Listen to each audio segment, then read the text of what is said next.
Hello everyone, welcome back. I'm really excited today. I bought my Nutrimill Artiste mixer about a year and a half ago at the Modern Homesteading Conference, and I love it. It mixes especially breads, cookies, things like that, so much faster and just less effort than my KitchenAid heavy-duty stand mixer, which works, but it's got limitations, especially on capacity and especially when you're making breads. I have recently been putting a big focus on making fresh milled flour, breads, cookies, and I will be bringing you more videos on that. There is a learning curve, so I wanted to get through that before I told you how to do it, because it definitely challenges you if you don't know the right steps to take. And I have been researching and trying it and learning, and I'm making some incredible breads. They're amazing and they're healthy. So I've been using my Nutrimill Artiste and it's great, but it has a limitation too. This is the baby of the family, because you've got, this one is kind of for the smaller family and smaller size, which we are, but I need to do things in batches because of my schedule. I just have too much going on, limited time. So if I can do several batches at one time, that's really important to me. So Brian asked me what I wanted for Christmas. And I told him I wanted to upgrade from the Nutrimill Artiste to the Bosch mixer. And it's the big brother or big sister, depends how you look at it.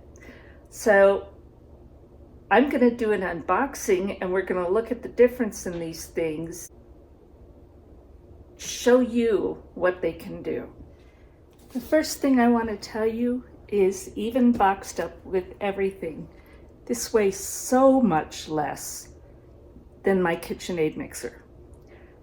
And that is important to me because I move things around, especially for making videos, and that KitchenAid is pretty heavy. So this is so much lighter, and the Nutrimill Artiste is also very light. So I love that about them. This comes very well packaged. This box was inside another box that just fits it, a heavy cardboard box. And so it's protected with that. And then I bought some attachments, so it came in even another little bit bigger, heavy cardboard box. And I bought the Universal Plus black with stainless steel.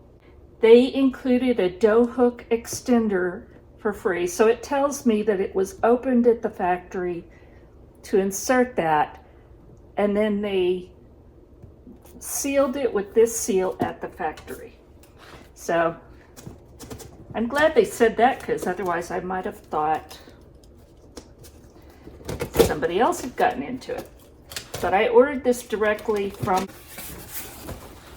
Nutrimill, and again, very well boxed.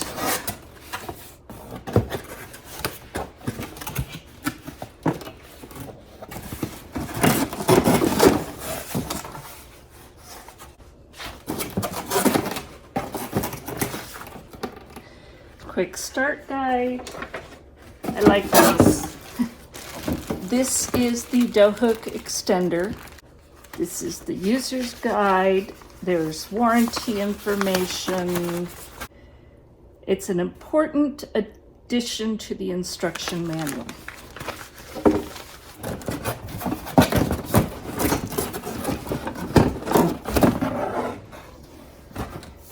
And this is the stainless steel mixing bowl.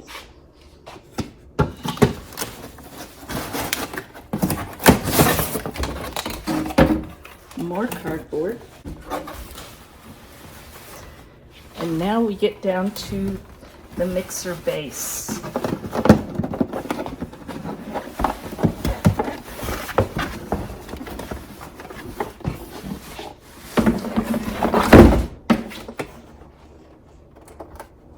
And there it is. And it looks similar to my Nutrimill Artiste, but also very different. Now these work from the bottom up. Again, very different from the KitchenAid. More packing. This is the splash lid. And it also comes in handy when I want to let dough rest when I'm making bread.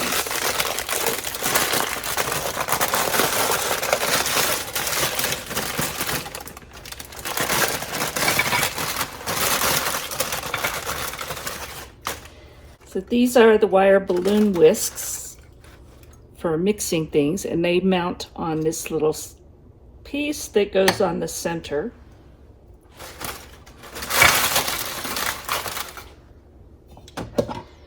And this is the dough hook. And it looks pretty simple, but you know what? They work really well.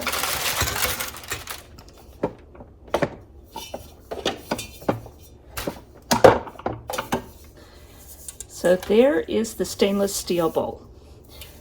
Now, I had a choice. They have a white Universal Plus Bosch, and same size bowl, but it actually will handle more flour when you're making doughs. This is going to probably do plenty for me, so I'm not worried about it. So this model will make 10 1-pound loaves. I've been making 3, so that tells you there's a bit more capacity. It has more power. And it also has the ability to use a number of attachments that you can purchase separately. And I did purchase one this time, and really looking forward to trying that out, which is a citrus juicer, because I just got gifted half of a milk crate full of limes. So I'm going to be juicing a whole lot of limes. Also, the other thing about these, they have suction cups on the bottom, and they are really good suction cups. I always have to put pressure in order to lift them up. And there they are side by side, and they really don't look that much difference in size, but the power is definitely there. So I will be able to make larger batches in less time than making 2 of them in this one. Again, there's differences, little ones, like this one has the plastic extender on the dough hook. This one is the same metal. But they operate a lot the same. This one has a pulse, and then it has 6 speeds. This one has a momentary, and then it has 4 speeds, but it's got more power. You do need to read your instruction manual, because some things, I have the baker's pack attachments from the Nutrimill Artiste, and they also fit the Bosch Universal. So I'll be keeping those and using them here. But it will tell you in here which attachment you need to use for whether you're making cookie dough, or whether you're making bread or whipping cream, cakes, whatever. And sometimes you use 2 such as making cookie dough, you're going to start with the whisks and finish with the dough hook. And you wouldn't think that, but that's what you do with this. So I'm going to move this guy out of the way. I'm going to wash this all up and we'll make something. So I wanted to let you know that I loved my Nutrimill Artiste so much after I received it that I decided I wanted to be an affiliate for Nutrimill and Bosch. And I am so happy with the whole program, but especially with their products. So what I wanted to tell you is, as of January 8th, the price on the Nutrimill Artiste and the Bosch mixers are going up, and it's a little bit. So I encourage you, if you're at all interested, to go check it out by January 7th and use my link below. Not only will you get this price if you order it in time, but you will also get $20 off using my discount code and my link. So I encourage you to head over there and check it out. I'll have the link below, and I know you'll love them. I've got the Bosch Universal Plus Black Mixer all put together. I washed it all. I want to show you the dough hook extender, because what happens is, you can see this is not that large. So by putting this over that,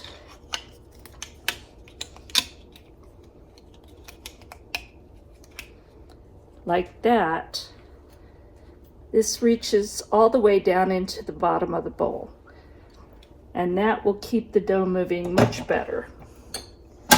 Then you just put that in there and make sure it's in good.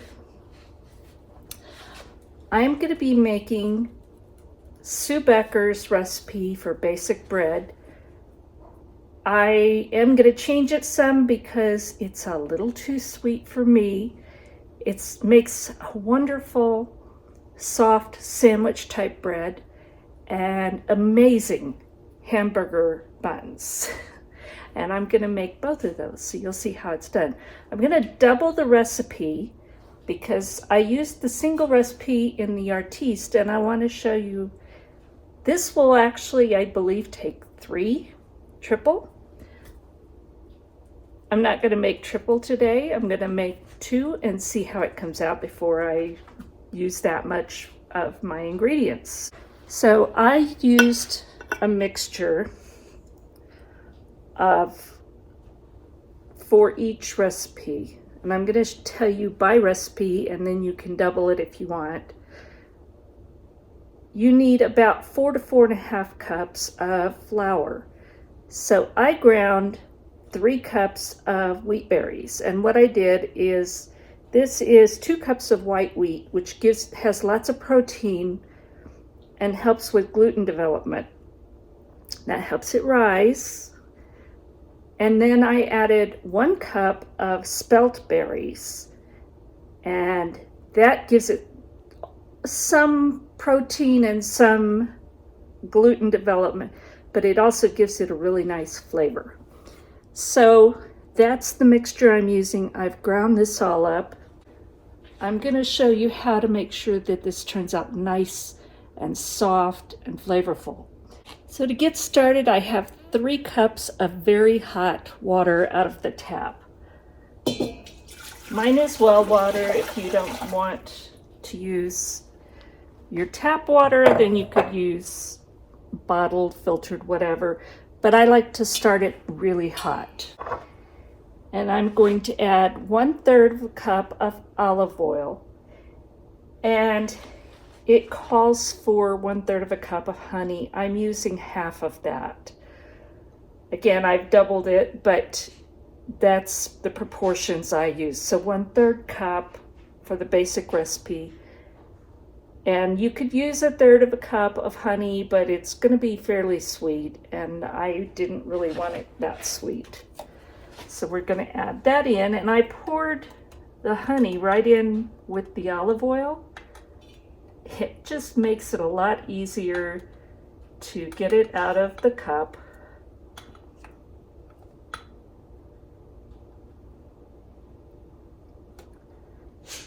And also clean up.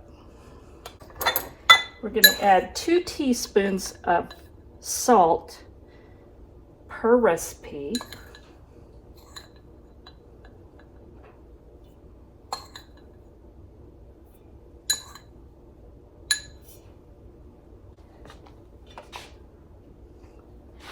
We're going to add 1 egg per recipe, just slightly breaking those up.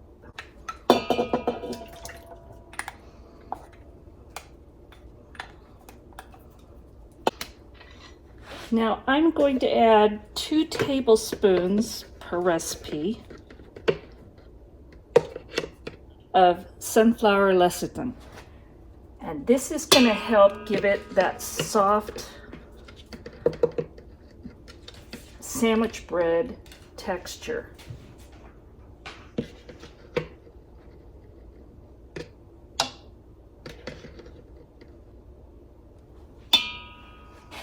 This ingredient is optional, but this is gluten, or vital wheat gluten.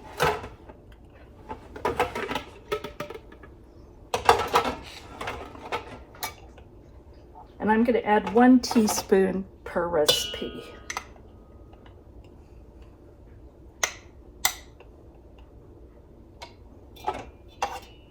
If you're using all red or white wheat berries, you might not have to use the gluten, but it just ensures that it gives it more rise, which we want nice soft bread. I'm going to start out putting all the covers on and just on low speed get those wet ingredients mixed together.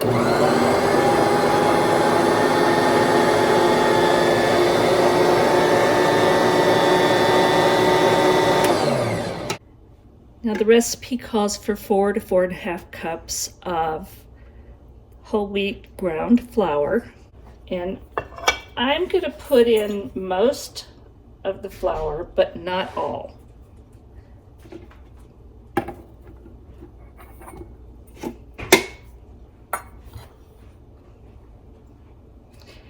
Now don't worry about measurements too much, because we're not going to add all of it. We're going to wait and see how much is needed.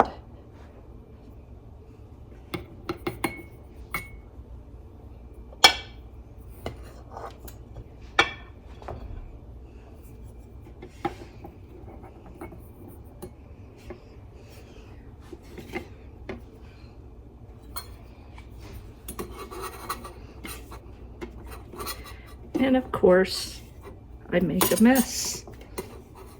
I'm pretty good at that.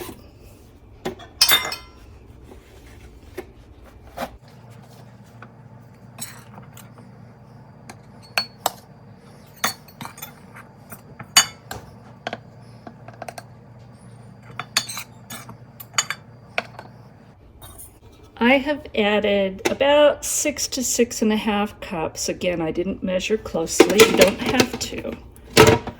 Of my flour. Now I'm going to turn it on low and let that completely combine.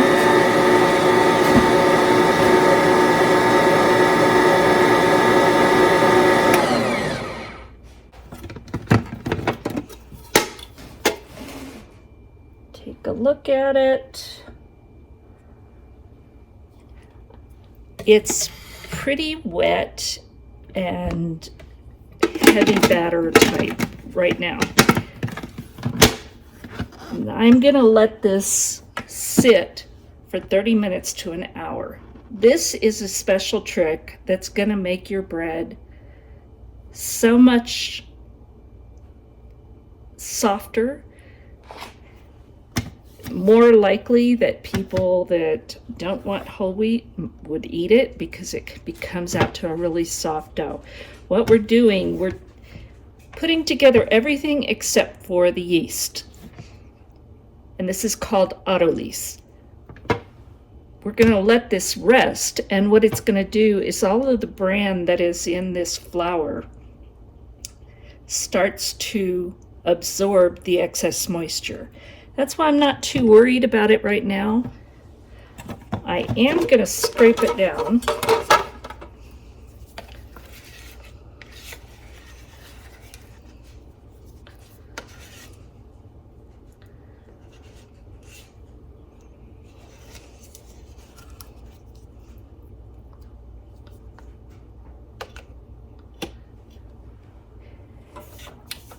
So even though it seems pretty moist right now, it's going to absorb a whole lot of that moisture.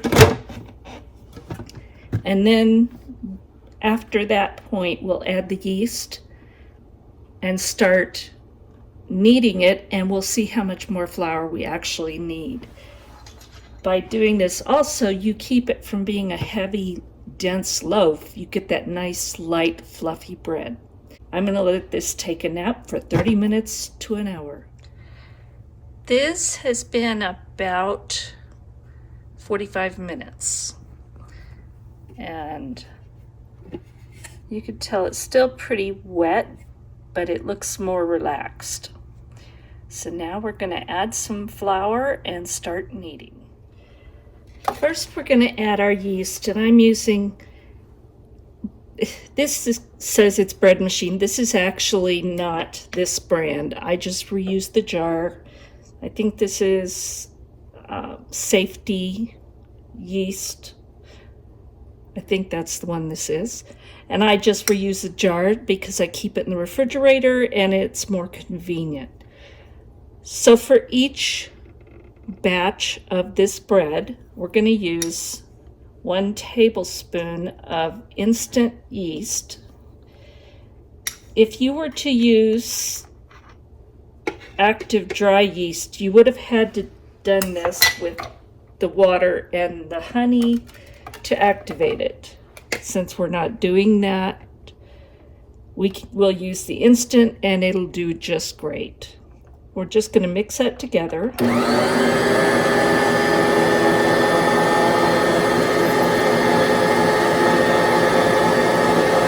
And we're going to start adding flour.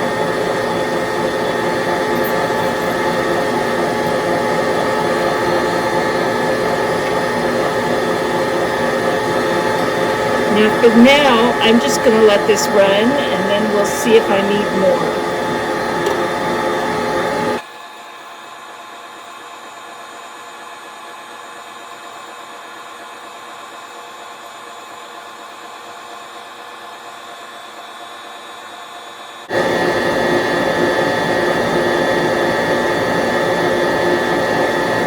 And I can tell we're going to need some more.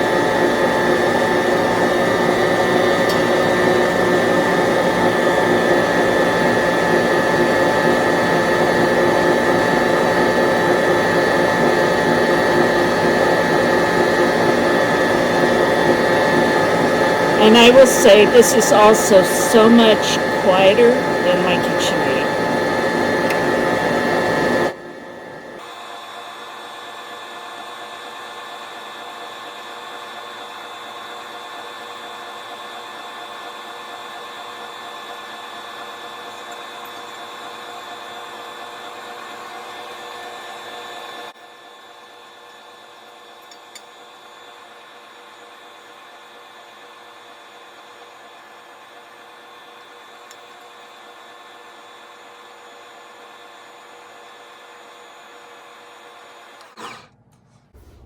Now what we're looking for here is a soft dough.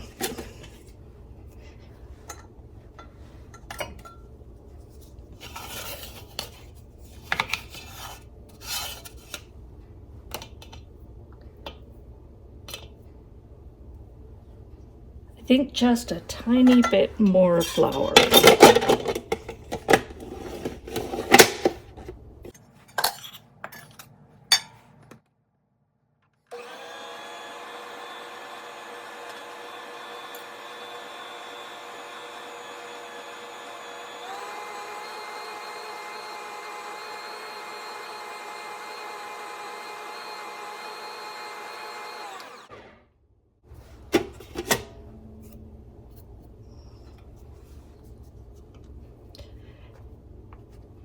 I think I'm going to stop with that and start kneading this now.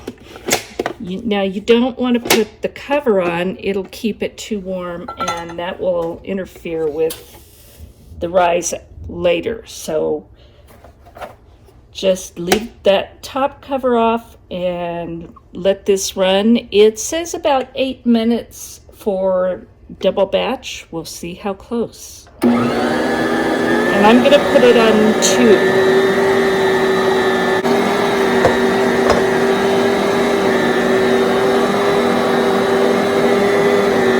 I'm going to add just a little bit more flour.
All right, that's been 8 minutes.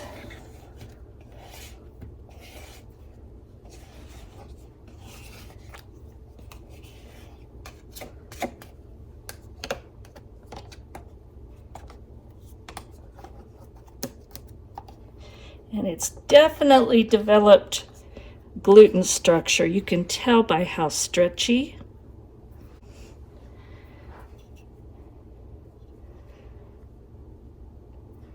And I'd say it's very close, if not there, because you want to look for window pane, which is when you can see light when you stretch a small amount, and you can see light through that. So I'm going to take this dough hook off. I'm going to cover it up, and I'm going to let this rise until it's doubled in size. Then we'll come back and start shaping loaves. This has been 30 minutes. It has risen beautifully. So I'm going to take this off.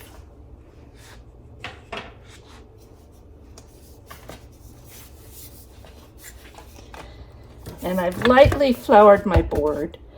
And I'm going to flour my hands a little bit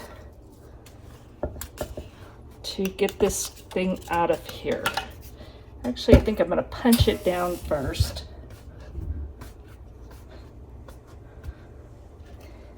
Because it really has just expanded greatly.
This is a big hunk of dough.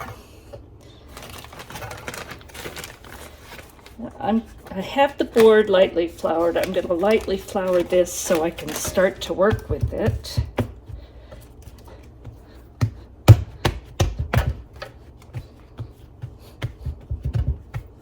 And it's a nice soft dough. It's not real heavy.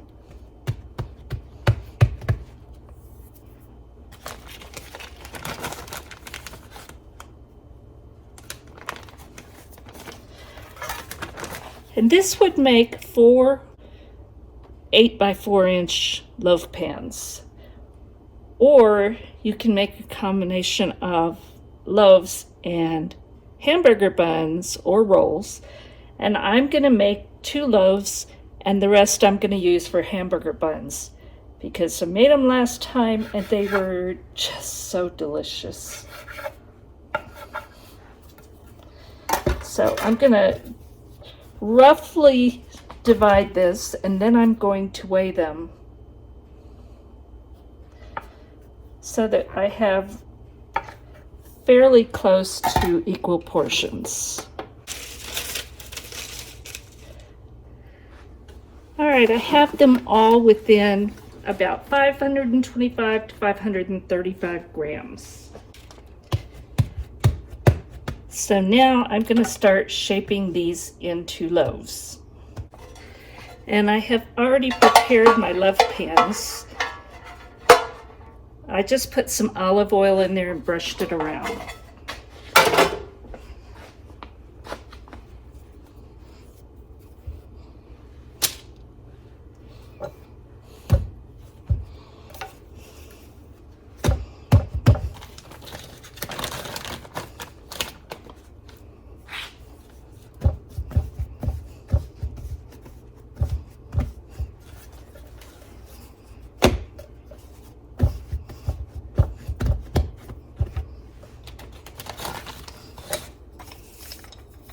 And these are the neatest little rollers for this.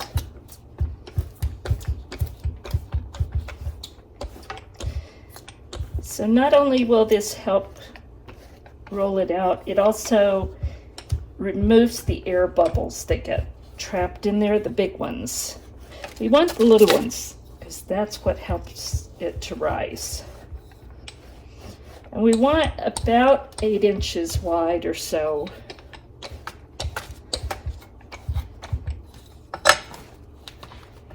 And then we're just going to start at one end and see if you can see this.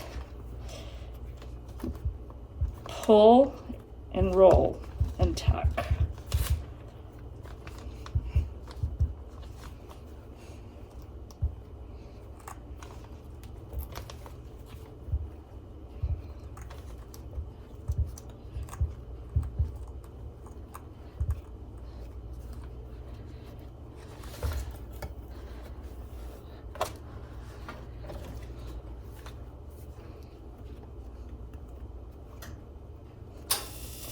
And I'm kind of pinching it as I go along to help it to seal to itself.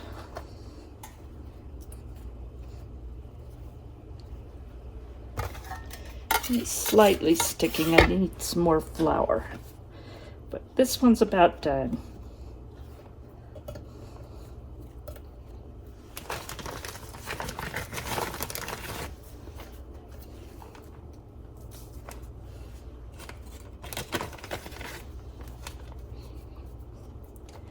Pinch it closed well, pinch the ends, and then we're going to tuck the ends.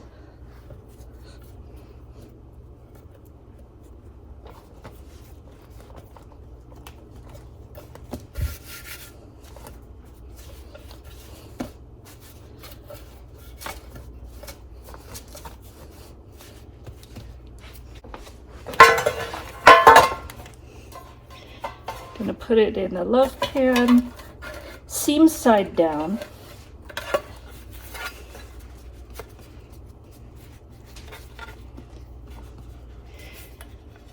And I am going to cover these with a damp cloth because it's so dry here, I don't want them to crust over.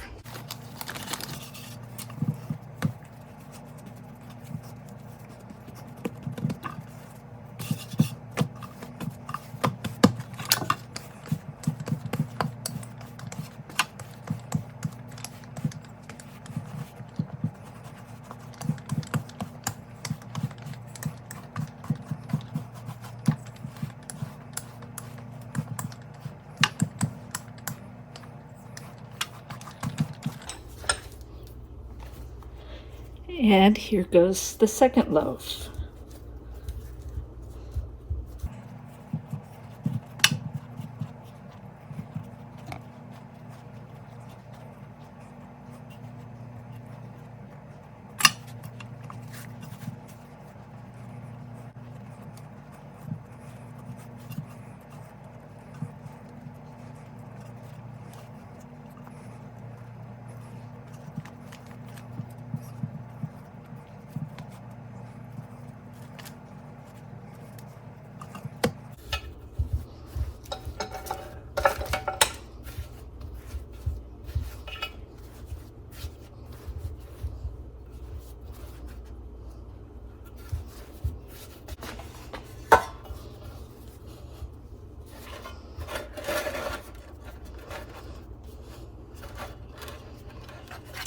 And that's loaf 2.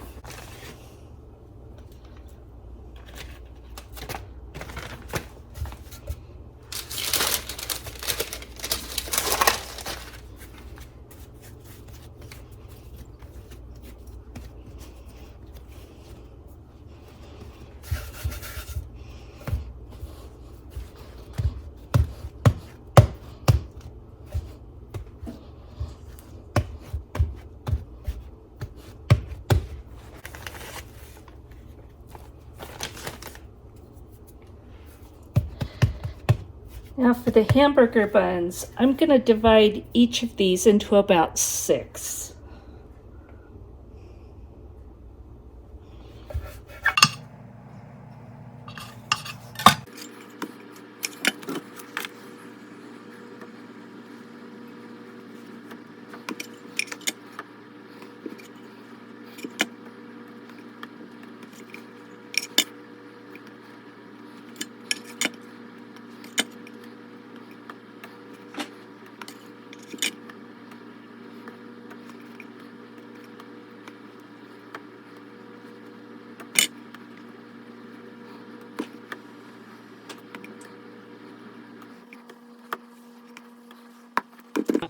All right, these are each about 86 to 91.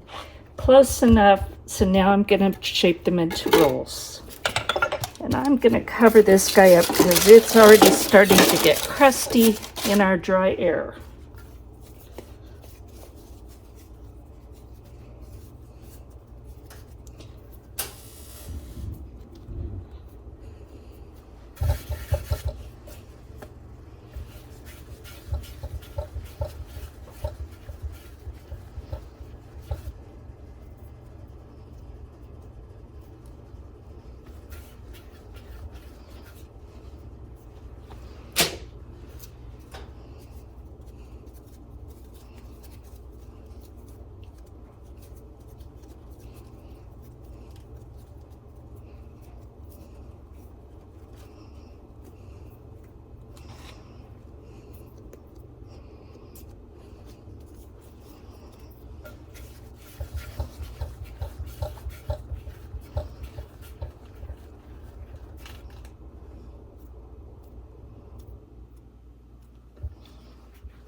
So I'm shaping these into balls,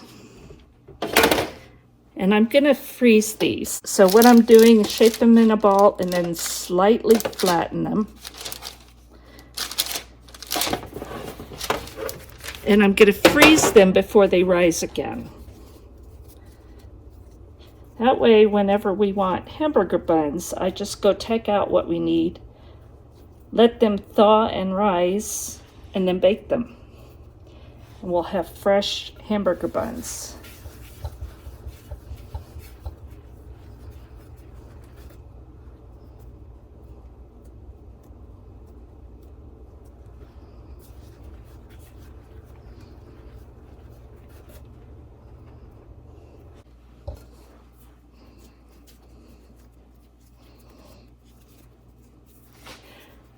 I'm going to finish doing this to both of these batches and I'll bring you back.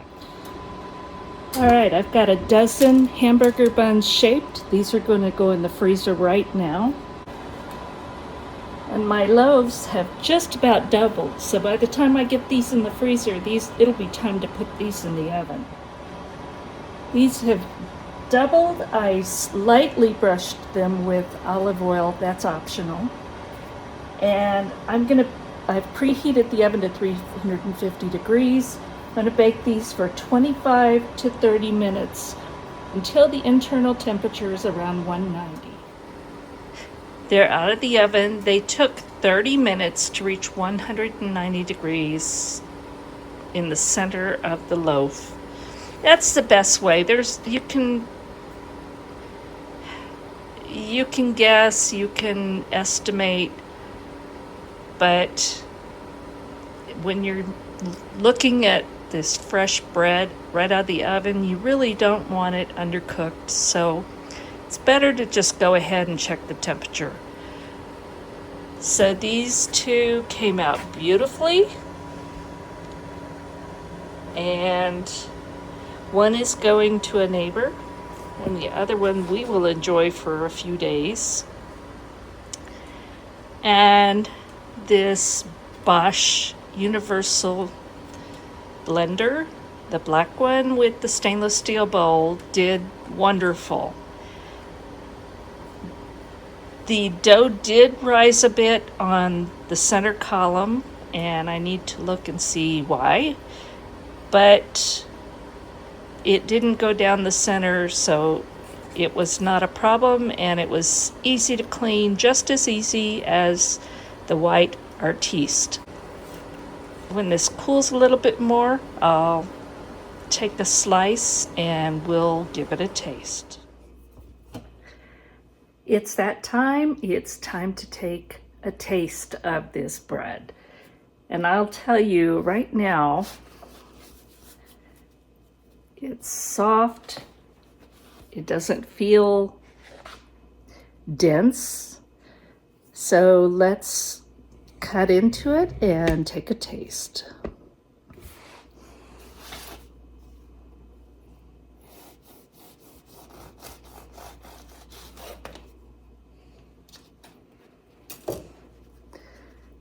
Right off, it's soft.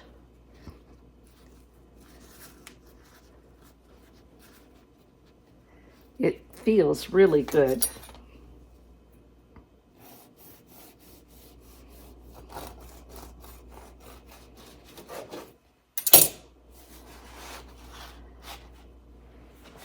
And it looks good. There it is. I could add butter to this and I know it would be good. But the real test is, how is it just by itself? Now again, super soft bread. It's not dense, it's not heavy, it's just a light bread. Now let's taste it and see if it's light and soft like a sandwich bread.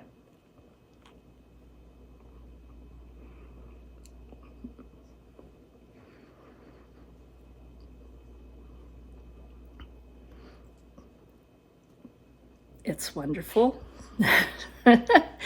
It's got so much flavor, but it still has that nice soft texture like you want for sandwich bread. And if you're trying to change over to fresh milled flour, this is a good recipe because it has so many of the characteristics of the bread you buy in the store, but all the nutrition. It tastes good. It's soft. This is a bread that if you want your family to transition to fresh milled flour with all of the health benefits, and there's so many, please go check out Sue Becker at Bread Becker's. There's so much nutrition in this bread. And I'm really trying to totally move over in this direction. So I hope you give this a try. It tastes wonderful. I reduced the honey in this, and I like it so much better for sandwiches. It's not sweet. It has just a touch, but without the overwhelming sweetness. I can use this for savory recipes, not just sweet. So I hope you give this a try, and I hope you check out these mixers before they go off sale, because honestly, the reason I got this right now is because the price going up, it's a big difference, and it's enough to make me want this right now. And plus, you'll get not only the lower price before it goes up, but also the $20 discount using my link and code. So give it a try. I hope you check it out. I appreciate all of you so much, and I hope you all have a wonderful, happy, merry, blessed Christmas. And I thank you all. God bless.